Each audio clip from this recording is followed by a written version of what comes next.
Good morning, YouTube. Spider G back here this morning. Just wanted to record a video just before I go to work here. I have been picking up a few knives uh, that have really caught my eye and I've really liked. Uh, First one I'm really happy about is this Vosby, the PSYOP 299. This thing is remarkably good with a very stout detent. I've gotten used to it pretty good. I've been EDCing this. I've had it for about a week, and this thing just performs phenomenally. I really am liking these blade shapes. I've always have. I love the big bellies like the Devo growlers, and even this I got this one too, the 11th anniversary mini Praxis and Arctic Fat Carbon S35BN. Got it off Blade Bins for a pretty good price. It came to me. It was a little. It was sharp, but then there was some spots on the apex where it just needed some touch up. So I sharpened it up, and it is all intents and purposes, man. This thing is perfect. I mean, there might have been a little bit of used scratches. I don't care about that. I mean, I got this to use because of the S35 begin and for the length requirements and being safe. And this is the blade shapes that work best for me at work. These. And then I got the Vosby Parallel off of Blade Binge as well. This is 154 cm. Thinking about picking up the S35 and the crystal tie. Looks pretty cool, but definitely want to step that blade steel up.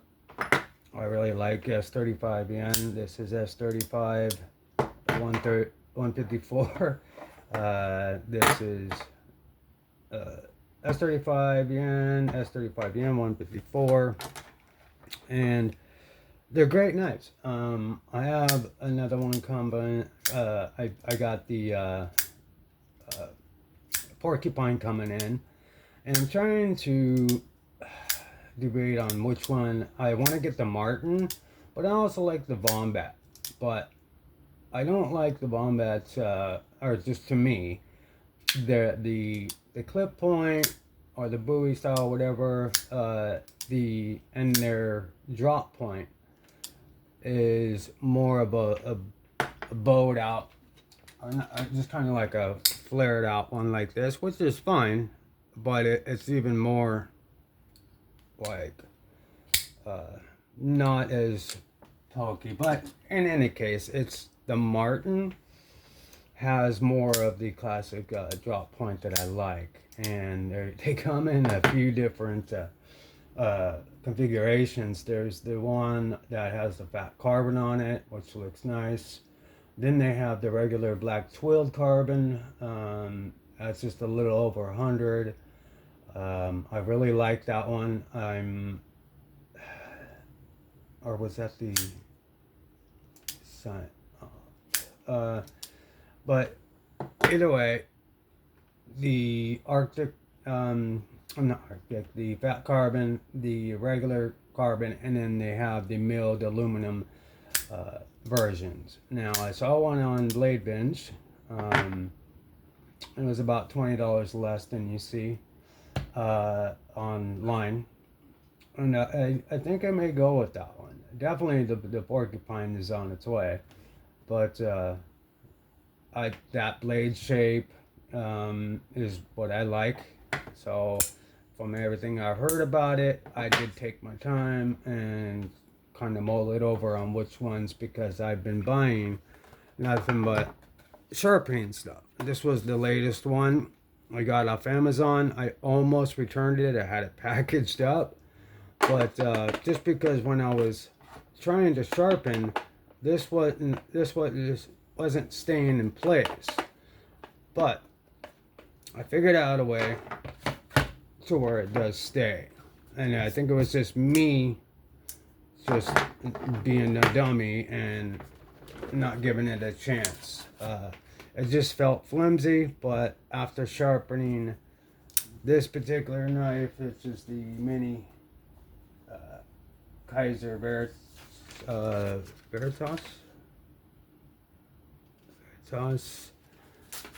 which one was that? I have the Lundquist. What was the Veritas? But anyways, this thing produced such a good result. Some of the best results I've had in a long time. So I'm definitely keeping it now because I actually started using the ceramic. If you've watched my channel at all when it comes to me talking about certain things, I was always worried about going with ceramic, you know, deburring off of that. But this is an 8,000 grit ceramic, which basically, as you can see, I mean, this thing just cutting like crazy. And it's been sharpened plenty, like so many times that it's really thickened up at the edge. So for how thick it is and how small of a blade it is just gliding through paper. Sorry if that's not in the shot. So I got these down here. But yeah, so I got this thing, and what I did, I would do like Jared does when he does his finishing stone. This is 8,000. He uses like a 6,000 or 5 or 6,000 for like mirror polishing or to deburr. And I kind of I wanted to do the same here since we got 8,000. It was just imperative that I kept my angle and kept very light pressure when I was flipping it. And then I would just flip it over and over and over, or just not over and over. It didn't really take that much. And then I would do that, and that would be after I started with the 4, got it all good, switched to the 1,000. That brought everything together. That made it all nice. And then the remaining burr, I didn't try to, you know, flip it back and forth over here on the 1,000. I just developed the burr again, and then I went straight to ceramic to deburr. And with the good heat treat, that I was watching that flip right over, and it maintained my angle, so it didn't mess up, didn't give me any facets or anything, still polished out good. Same with this side, and it was very, very good experience. So I'm glad I kept it. Also, my colleague and friend, be quiet, Lily, please. I sharpened up her knives for her. She's a colleague at work, so I sharpened these up pretty good for her, and I think she'll be quite happy. This one's very good. This is the S30V Lightweight. She really likes this one a lot. And to tell you the truth, I was a little worried on gifting a plunge lock. But I've used this one quite a bit before. Not quite a bit, but I know that this particular plunge lock on this knife is excellent. It was never disengaged. She used her knives in a, like, not unorthodox, but just, you know, as knife guys, we kind of know, you know, you don't pry with it or anything, but that's what she does. She uses it just like a non-knife person would do, you know, puncture anything, get in there, twist and turn and all that. So where this would be the type of knife that would disengage, but it's never disengaged on her. And I feel very comfortable with that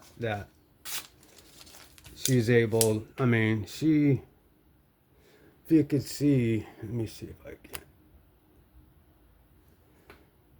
put a nice little edge on there for her. Put it back up. Olive grind Nitro B, which I love very much. I like very much, and she prefers it much more than over this one. We all know that that one is coming to the end of its life. But I did give her a sand cut, and I think I've showed the sharpening of those. I didn't feel like I needed to film a sharpening on these ones here. Just showing the results, and they're very good.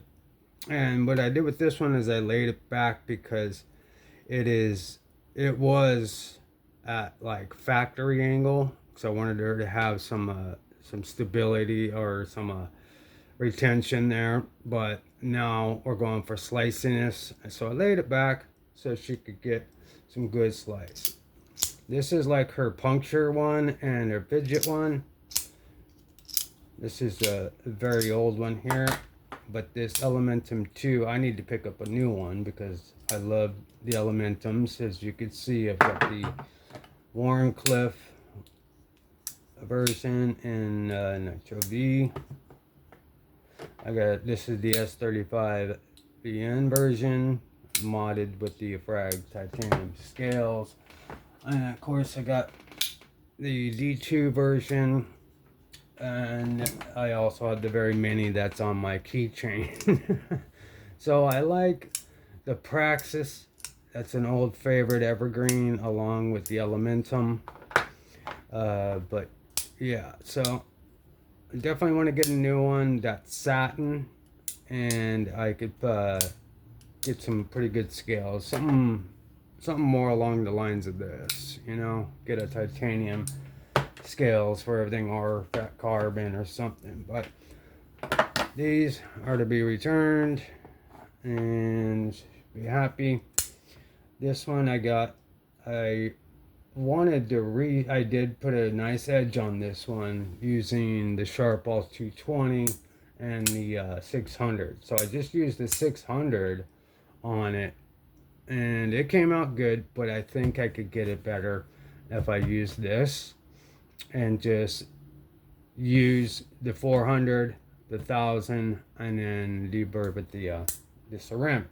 And of course I got this, it comes with this strop, which is very good, very fibrous, you know, to be able to take off any remaining burrs. This is 0.5 micron stroppy stuff. Very good stuff. So, but I'm very excited about, well, I love the parallel, you know, I mean, this thing is so thin. I love thin knives. I have the narrows here, but there's a big difference here, you know. You have your classic crossbar with Omega springs. This one, if you could kind of see, it has like this coil, but then it has these two prongs that stick out like that, and a cutout. So when you pull this back, what it's doing is it's closing those prongs, all right? So that way you can, you know, so you don't have the mega springs down here. It's just in this little cutout. However, I do like these pullback tabs. I like how sharp they are. It's very sharp, not to where it hurts or anything, but even if it is at the point, as sharp as you can get them, you know, in relativity, you know, not sharp where you're going to cut yourself, but how they flare out like that. See how they flare out? The glide lock's similar, but it doesn't flare out. This ensures that you're going to grab onto that pretty good. I mean, same with this. I mean, you got the standard, you know, circle ones, which are fine, but to put some innovation with the crossbar locks, I'm getting crossbar fatigue.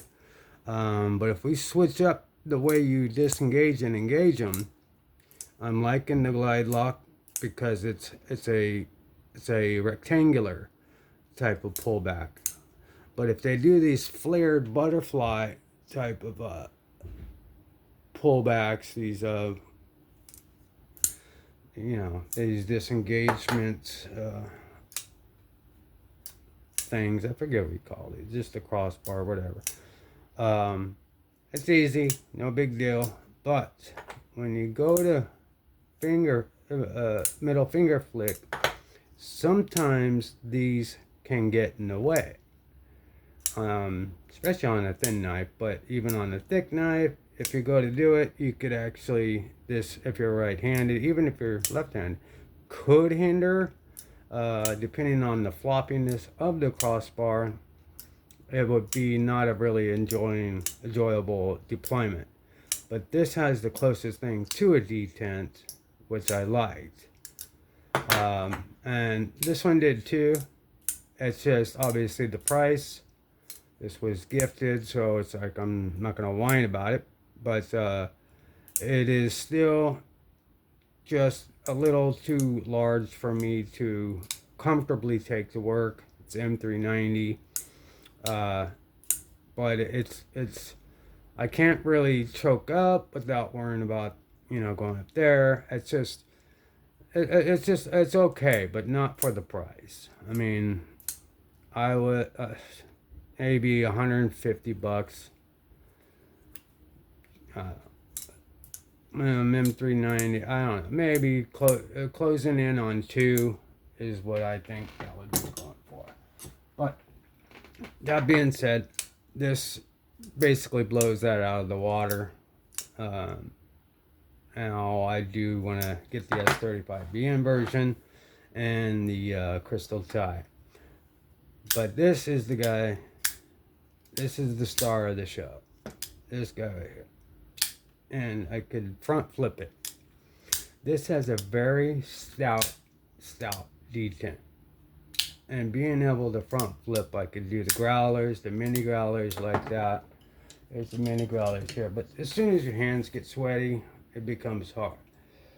But when you're able to, and these, Kevin with his detents, so gotta have some very good grip strength to do that. But there's also a technique.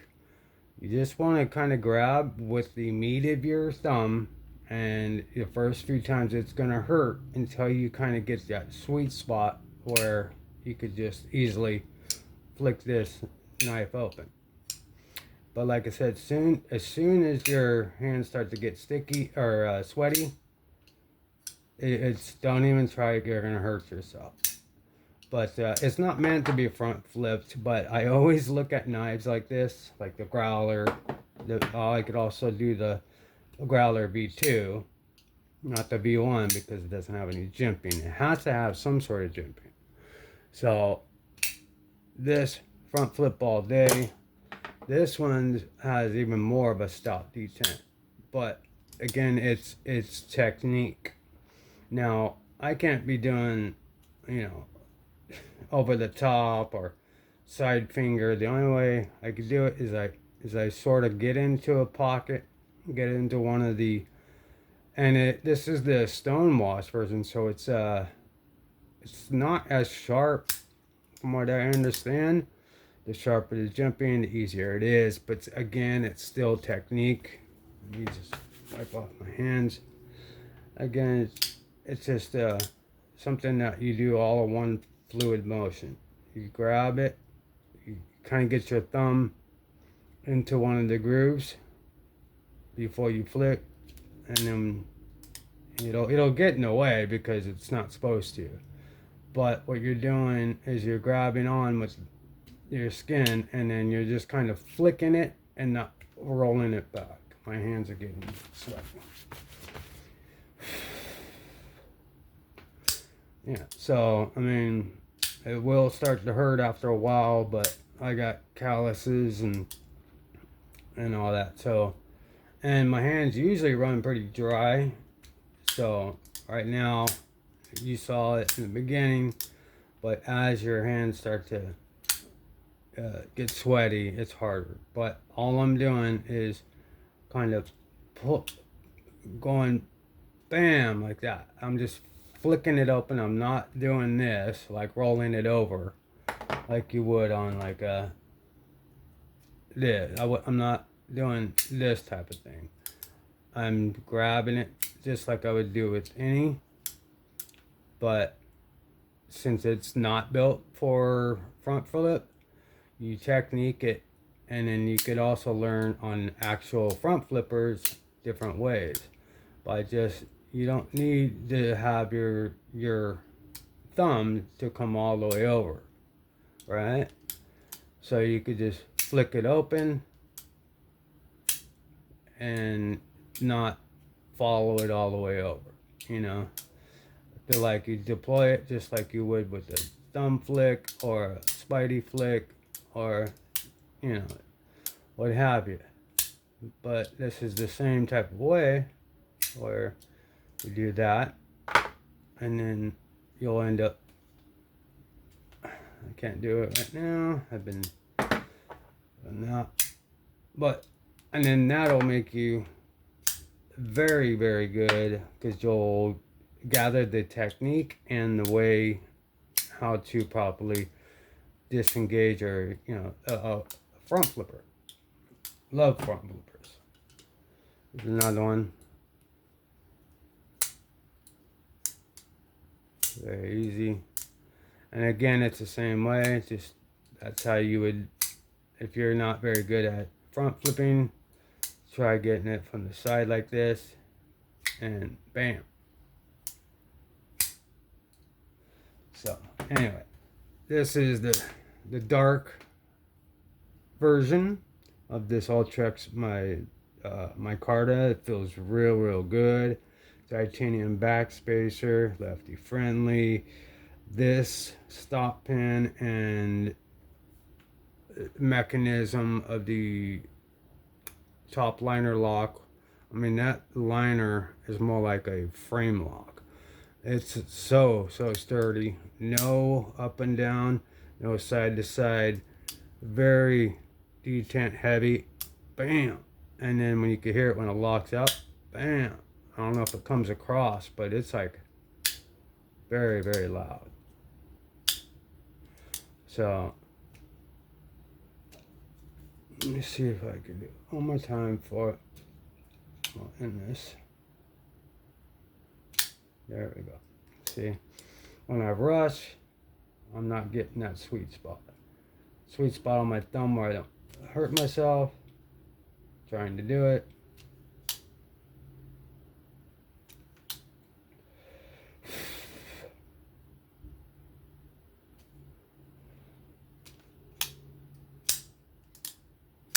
Alright, just normally do it for now. And yeah, I mean, if you're worried about disengagement, don't, because you actually have to push this thing all the way in. If you barely do it, you know, it's not gonna, if you lackadaisy it, it's not gonna, you gotta mean to do it, to disengage. And I love these fat thumb studs. The way you could choke up right here is perfect. I'm not anywhere near the plunge grind. Could be a little better, but it's fine. I have not sharpened it, have not needed to. It is already just incredibly sharp. But yeah, so that's what my EDC is today, is these two, and this is a backup. But yeah, so a primary, and then a backup to a backup. So these three, good. And then for my coworker, all good. And then this thing is amazing. So when I get home, I'm gonna resharpen the parallel and the mini praxis 11th anniversary. But anyway, I just wanted to get on here. I haven't posted in a little while. Just been very busy with life and just things that are going on, you know, with personal and just life. But if you found this interesting, please give me a like, sub, comments. I appreciate you guys staying with me. And yeah, just have fun, be safe, and I'll catch you guys on the next one. Thanks for your time. Okay, bye bye.